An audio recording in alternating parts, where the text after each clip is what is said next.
Halo teman-teman, kembali lagi bersama saya Pramuja Nopasa Putri. Di bab selanjutnya ini saya ingin menceritakan tentang epistemokrasi dan ilusi pengetahuan. Di bab ini membahas tentang gagasan epistemokrasi, yaitu masyarakat yang menghargai kerendahan hati intelektual dan sadar bahwa pengetahuan manusia sangatlah terbatas. Dia mengkritik cara manusia memperlakukan masa lalu dan masa depan. Kita sering salah memahami masa lalu atau masa silam karena hanya melihat potongan-potongan cerita kecil dan mengabaikan kejadian ekstrimnya. Lalu kita mencoba menjadikan dasar untuk memprediksi masa depan yang tentu saja berakhir dengan salah. Taleb juga menunjukkan bagaimana prediksi dan salah prediksi mempengaruhi kebahagiaan. Seseorang merasa lebih menderita ketika sesuatu terjadi tidak sesuai harapan, bukan karena peristiwanya sendiri, tetapi karena ia terlalu percaya prediksinya. Inilah mengapa manusia begitu rentan tertipu oleh peramal-peramal, seperti Helenus dalam mitologi, yang tampak meyakinkan meskipun sebenarnya perbicaraan tentang masa lalu bukan masa depan. Taleb menggunakan metafora es batu yang leleh untuk menggambarkan kesulitan memprediksi perubahan bentuk sesuatu. Kita sebenarnya tahu bentuk awalnya dan bentuk akhirnya, tetapi tidak bisa menebak proses detailnya. Dunia bekerja dengan cara yang jauh lebih kompleks, terlalu banyak variabel, misalnya terlalu banyak ketidaktahuan dan informasi yang kita miliki selalu tidak lengkap.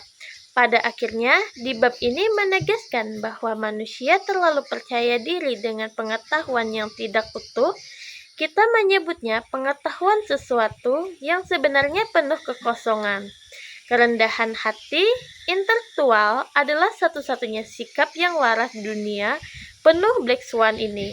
Di bab selanjutnya dimulai dengan kisah atlet pelukis yang secara tidak sengaja menciprakan efek artistik terbaiknya karena merakitkan cat ke kanvas. Sesuatu kebetulan yang mengenalkan teknik terancana. Taleb memakai kisah ini untuk menekankan bahwa dunia sering memberi hasil terbaik lewat keberuntungan positif, bukan rencana. Karena manusia tidak bisa meramal, Taleb menekankan bahwa nasihat itu murah. Mungkin semua orang bisa dapat memberikan saran, tetapi hanya sedikit yang benar-benar bermanfaat untuk kita. Untuk bertahan di dunia penuh ketidakpastian ini, terkadang kita harus menjadi orang bodoh yang berada di tempat yang tepat. Taleb juga menekankan pentingnya memahami peristiwa kebetulan yang positif. Kejutan yang menguntungkan bukan yang merugikan, namun dunia juga sangat rentan terhadap risiko Black Swan. Kejadian negatif yang tiba-tiba dan menghancurkan, maka kita membutuhkan strategi menghadapi keduanya. Taleb juga menegaskan bahwa tidak ada seorang pun yang tahu segalanya, karena itu strategi terbaik adalah menghargai ketidaktahuan dan menciptakan posisi hidup yang asimetris. Kerugian kita kecil, keuntungan kita bisa sangat besar. Menurut saya, kedua bab ini saling melengkapi seperti menyoroti kesombongan intelektual manusia dan keterbatasan pengetahuan. Dan yang satunya menjelaskan bagaimana hidup dengan bijak dalam ketidaktahuan.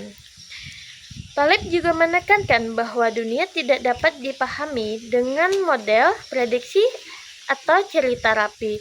Sebaliknya, kita mengakui ketidaktahuan, menjaga diri dari kejutan negatif, dan membuka ruang bagi kejutan positif. Mungkin yang dapat saya sampaikan itu saja, kurang lebihnya mohon maaf yang sebesar-besarnya, dan sampai jumpa di video selanjutnya. Bye-bye, terima kasih.